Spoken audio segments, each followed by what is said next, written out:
Vaksinasi tahap 1 bagi siswa SD atau anak usia 6-12 tahun di Kota Malang sudah mencapai 100%. Saat ini pemerintah Kota Malang melalui Dinas Kesehatan tengah mengatur jadwal untuk melakukan vaksinasi tahap 2 bagi siswa sekolah dasar. Capaian 100% vaksin bagi siswa SD atau anak usia 12 tahun hingga 6 tahun disampaikan oleh Kepala Dinas Kesehatan Kota Malang Dr. Husnul Muarif.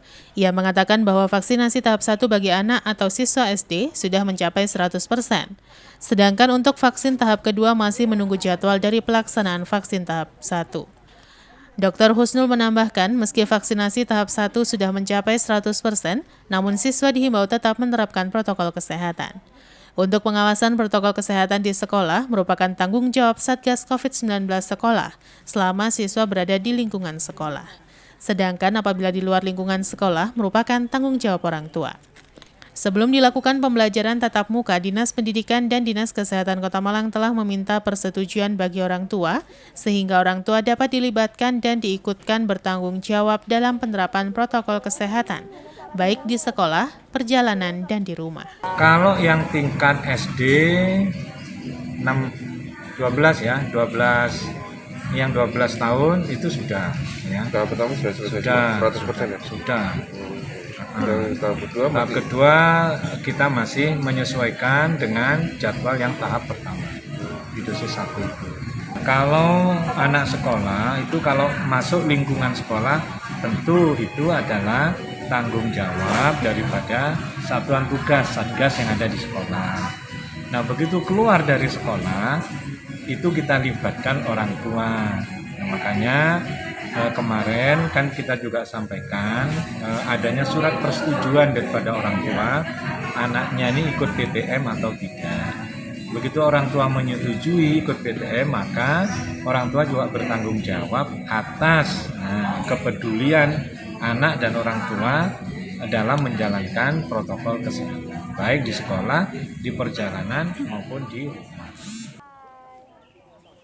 Simon Alfredo melaporkan. Badan Pendapatan Daerah atau Bapenda Kota Malang kembali menggelar undian berhadiah Gebiar Sadar Pajak tahap 2 tahun 2021. Gebiar Sadar Pajak tahun kedua Bapenda Kota Malang membagikan belasan hadiah dengan hadiah utama 1 unit mobil. Sebagai upaya memberikan apresiasi kepada wajib pajak yang telah melunasi kewajibannya dengan membayar pajak, Badan Pendapatan Daerah atau Bapenda Kota Malang menggelar undian Gebiar Sadar Pajak dengan memberikan hadiah kepada para wajib pajak. Gebiar Sadar Pajak tahap kedua tahun 2021 berlangsung di salah satu hotel di Kota Malang. Hadir dalam undian Gebiar Sadar Pajak, Wali Kota Malang Sutiaji, Kepala OPD Pemkot Malang, perwakilan notaris, camat, dan perwakilan lurah di Kota Malang. Wali Kota hadir dalam acara tersebut juga memberikan santunan kepada puluhan anak yatim. Usai memberikan santunan kepada anak yatim, kemudian dilanjutkan dengan undian berhadiah Gebiar Sadar Pajak tahap 2. Di mana dalam Gebiar Sadar Pajak tahap 2, Bapenda Kota Malang menyediakan belasan hadiah berupa kompor gas, kulkas, mesin cuci, televisi, sepeda motor, dan 1 unit mobil sebagai hadiah utama. Undian Gebiar Sadar Pajak tahap 2, hadiah utama berupa mobil dimenangkan oleh Malika, warga Kelurahan Arjo Winangun, Kedung Kandang, Kota Malang. Pemenang hadiah utama juga ditelepon langsung oleh Wali Kota Malang. Wali Kota Malang Setiaji mengatakan bahwa undian Gebiar Sadar Pajak tahap 2 benar-benar transparan dan tidak ada permainan. Ini terbukti dengan pemenang hadiah merupakan warga yang biasa dengan nominal PBB yang dibayarkan hanya Rp50.000. Wali Kota berharap dengan Gebiar ini nantinya masyarakat semakin sadar untuk membayar pajak, sehingga target penerimaan pajak segera tercapai. Yang mendapatkan hadiah tahun ini adalah ya orang yang menurut hemat saya tepat sasaran lah ya. Karena HP aja belum punya, mudah-mudahan memang tidak punya. Yang kedua WP-nya ya, dia nominalnya kan hanya 50.000. Berarti kan golongan menengah ke bawah. Ini semakin menunjukkan bahwa kesadaran masyarakat semakin hari semakin tinggi dan tidak peduli ya, tidak peduli memang ini berapa orang mampu atau tidak mampu. Yang pertama. Yang kedua semakin menunjukkan bahwa ini tidak ada permainan ya. Dan yang ketiga ini semakin menguatkan kita bahwa siapapun yang telah membayar pajak baik pajak restu, hotel, maupun pajak-pajak yang lain, dia berkesempatan untuk ikut undian, tidak peduli jumlahnya. Itu kami memang bersyukur bahwa ini tepat sasaran. Sementara Kepala Bapenda Kota Malang Handi Priyanto mengatakan bahwa undian Gebiar Sadar Pajak ini sebagai apresiasi bagi masyarakat yang telah membayar pajak. Handi menambahkan bahwa saat ini capaian penerimaan sudah 81%, sedangkan sisanya 19%. Bapenda juga optimis dari sisa 19% ini akan tercapai di akhir tahun 2021. Sementara di tahun 2022, Bapenda menargetkan semua wajib pajak, khususnya hotel dan restoran sudah terpasang e-tax. PBB kita 92%, tinggal sedikit lunas, mudah-mudahan di akhir tahun bisa lunas. Kurang satu. Untuk secara umum, dari PBB 68 miliar sudah tercapai 92%. Untuk pajak daerah lainnya total dari 462 saat ini sudah 81%, kurang 19%. Kita upayakan maksimal mungkin sampai detik akhir tahun 2021. Tahap 1 dulu khusus yang lunas PBB. Dari awal diumumkan sampai kemudian kita mencatat angka 20 miliar PBB. Tapi kan PBB lunas di bulan Juli. Nah, yang belum lunas kita perpanjang karena PPKM kemarin kita perpanjang jatuh tempo. Kemudian kita mencoba di yang tahap 2 ini tidak hanya PBB saja. Kita kembangkan menjadi hotel dan resto yang sudah terpasang e-tax. Nah, ternyata animo masyarakat luar biasa, ada ribuan yang struk di foto dikirimkan ke Bapenda. Multiplier effect yang sesuai dengan yang kami harapkan. Kalau kemarin kawan-kawan kesulitan untuk memasang e-tax, harus dengan paksaan ke resto dan hotel, resto terutama. Simon Alfredo melaporkan. Terima kasih Anda masih bersama kami Info 7 Malang Raya. Presiden Republik Indonesia Joko Widodo resmi menetapkan Universitas Negeri Malang atau UM sebagai perguruan tinggi negeri badan hukum. Ditetapkannya UM sebagai perguruan tinggi negeri badan hukum, UM optimis dan terus berbenah menjadi perguruan tinggi rujukan di tingkat ASEAN dan dikenal di dunia. Penghargaan tertinggi berupa Perguruan Tinggi Negeri Badan Hukum diperoleh Universitas Negeri Malang setelah ditetapkan oleh Presiden Republik Indonesia Joko Widodo melalui Permen Nomor 115 Tahun 2021 yang keluar pada tanggal 25 November lalu. Penghargaan berupa Perguruan Tinggi Negeri Badan Hukum atau PTNBH yang diraih tersebut membuat Universitas Negeri Malang atau UM menjadi kampus yang memiliki otonomi penuh dalam pengelolaan perguruan tinggi. Rektor Universitas Negeri Malang Profesor Dr. Rofi Udin mengatakan bahwa setelah ditetapkan sebagai PTNBH, UM terus berbenah untuk menjadi perguruan tinggi yang menjadi rujukan di tingkat ASEAN dan juga dikenal oleh dunia. Ditambahkan oleh Profesor Rofi Udin bahwa meskipun UM telah ditetapkan sebagai perguruan tinggi negeri badan hukum, namun tidak akan menaikkan UKT yang dapat membebani mahasiswa. UM akan tetap memberikan keringanan bagi mahasiswa yang kurang mampu. Sedangkan untuk pengelolaan keuangan, UM akan mengembangkan badan usaha serta mengelola aset yang dimiliki UM untuk menambah pendapatan. UM itu punya otonomi tinggi. Nah, otonomi penuh inilah yang kita raih sekarang dan kita akan menjalaninya. Dengan otonomi ini, maka UM punya fleksibilitas yang sangat-sangat yang tidak dipunyai oleh BRU kemarin ya. Jadi mulai kaitan dengan soal program studi yang nantinya kita namai jurusan-jurusan itu dengan departemen, bukan soal nama, tapi ada sistem mekanisme seterusnya seperti itu yang ini sekali lagi pintu pertama yang memang harus dilewati. Jadi kalau ditanyakan ngapain Pak, pertama kita akan optimalkan otonomi yang kita punya untuk bisa menjadi unggul dan rujukan tingkat Asia dan kita bisa dikenal dunia. Sementara Ketua Senat UM, Profesor Dr. Sukowiono mengapresiasi prestasi yang diraih UM. Profesor Sukowiono juga mendukung UM untuk menampung mahasiswa yang kurang mampu. Dan UM sendiri akan mencari dan menampung mahasiswa yang memiliki akademik tinggi namun kurang mampu. Dengan demikian membuktikan bahwa UM tidak membebani mahasiswa meski sudah menjadi perguruan tinggi negeri badan hukum. UM wajib mencari dan menjaring calon mahasiswa yang memiliki potensi akademik tinggi tetapi kurang mampu secara ekonomi, dan calon mahasiswa dari daerah terdepan, terluar dan tertinggal paling sedikit 20% dari seluruh mahasiswa baru yang diterima dan tersebar pada semua program studi. Jelas ini. Paling tidak 20% itu bisa lebih dari yang miskin tadi dengan 3T tadi. Ini menunjukkan bahwa UM tidak akan membebani mahasiswa, malah di sini dimasukkan dalam pasal 18 ayat 2 malah mencari yang miskin untuk dibantu di sini. Ini kan dibacakan. Tapi tentunya Pak Rektor harus kerja keras itu. Kerja keras. Bagaimana pengembangan entrepreneur itu harus itu, kewirausahaan itu harus jalan. Kalau enggak, ya kayak BUMN ini. Ada BUMN yang berkibar dan saya yakin UM ini kan orangnya militan-militan. Mungkin gurunya guru itu kan tekun gitu ya. Terus ditambah sekarang melalui keguruan bukan main, tekunnya masih ada, ditambah entrepreneur yang hebat sekali. Insya Allah UM nanti akan cepatlah menjadi perguruan tinggi PTNBH yang unggul.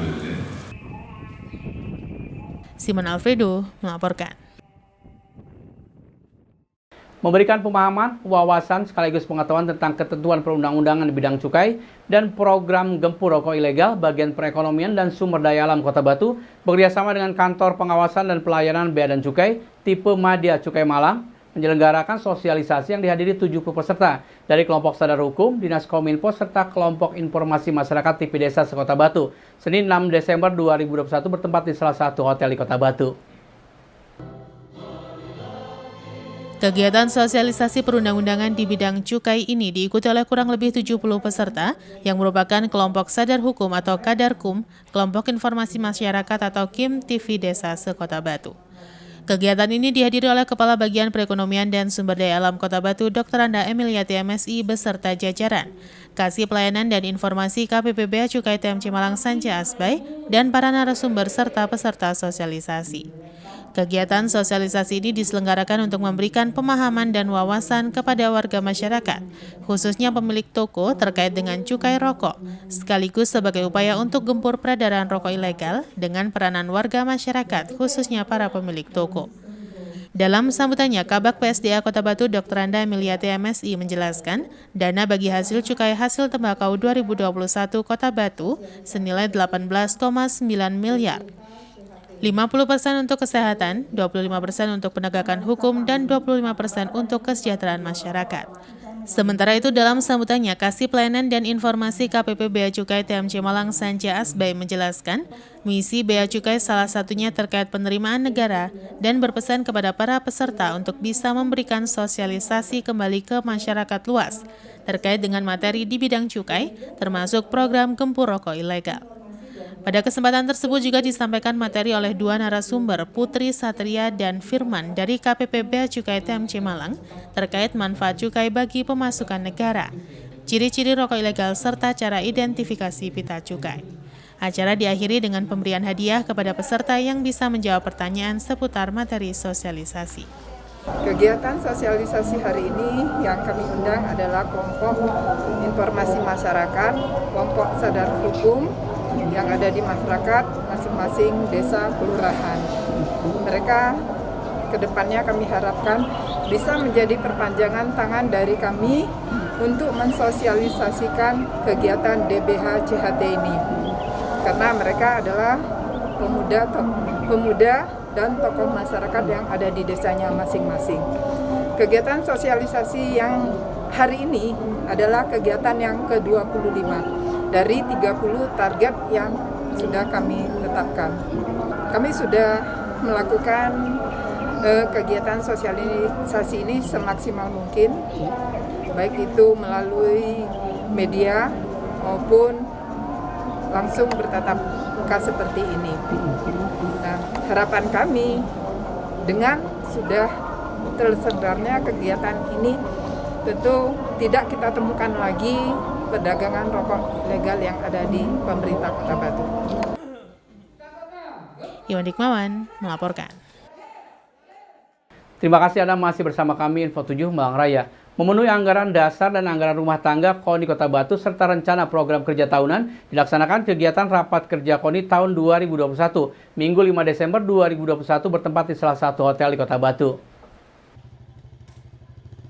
Rapat kerja tahun 2021 ini mengambil tema Satu Tekad Raih Prestasi Batu 10 Porprov 7 tahun 2022.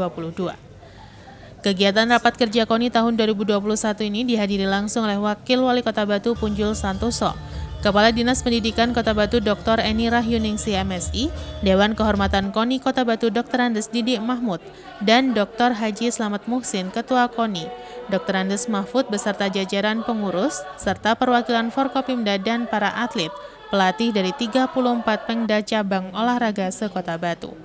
Acara diawali dengan laporan Ketua Pelaksana Kegiatan Safarudin Rasul dan dilanjutkan dengan sambutan Ketua KONI Kota Batu Dr. Andes Mahfud. Dalam sambutannya menjelaskan tugas rapat kerja ini diantaranya untuk meminta dan memutuskan tentang laporan pelaksanaan program kerja dan keuangan tahun berjalan, rencana program kerja tahunan, pemaparan capaian berbagai prestasi selama tahun 2021, baik untuk kegiatan PON Papua maupun kejuaraan Porprov Jatim. Sementara itu dalam sambutannya, sebelum membuka secara resmi kegiatan Rapat Kerja tahun 2021, Wakil Wali Kota Batu Insinyur Punjul Santoso mengungkapkan komitmen pemerintah Kota Batu dalam mendukung prestasi olahraga di Kota Batu, sekaligus memberikan apresiasi dengan pencapaian prestasi para atlet Kota Batu. Acara dilanjutkan dengan penerimaan 2 cabang olahraga baru ke dalam KONI, yaitu Federasi Arung Jeram Indonesia atau FAJI dan Ikatan Olahraga Dance Sport atau IODA, yang ditandai dengan penyerahan bendera cabur oleh perwakilan atlet kepada Ketua KONI Kota Batu. Pada kegiatan tersebut juga diserahkan bonus kepada para atlet berprestasi selama tahun 2021 dari berbagai cabang olahraga. Memasuki acara rapat kerja dilaksanakan rapat pleno tahap pertama yang langsung dipimpin oleh Ketua Sidang Dr. Andes Mahfud dengan agenda pengesahan sidang pleno dan laporan pertanggungjawaban pengurus KONI Kota Batu yang disampaikan oleh Ketua KONI Dr. Andes Mahfud, dan juga pada rapat pleno kedua laporan audit keuangan oleh auditor internal Dr. Andes RM Zakaria terkait dengan penggunaan anggaran oleh masing-masing pengda cabang olahraga. Raker ini yang pertama adalah untuk laporan pertanggungjawaban kegiatan kita di tahun 2021 ini, dan kemudian yang kedua adalah untuk penyusunan program tahun 2022. Untuk laporan pertanggungjawaban program kerja kita tahun 2021, bagaimana yang tadi sudah saya sampaikan, bahwa alhamdulillah hampir 100% program-program KONI 2021 bersama cabur bisa dilaksanakan.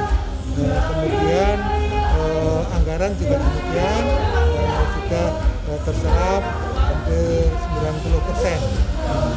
Sedangkan untuk program kerja tahun 2022, KONI Kota Batu bersama Pinkap akan fokus dan memprioritaskan kegiatan mengikuti Porprov ke-7 tahun 2022 yang akan diselenggarakan di Lumajang, Jember, Bondowoso, dan Situbondo di bulan Juli yang akan datang.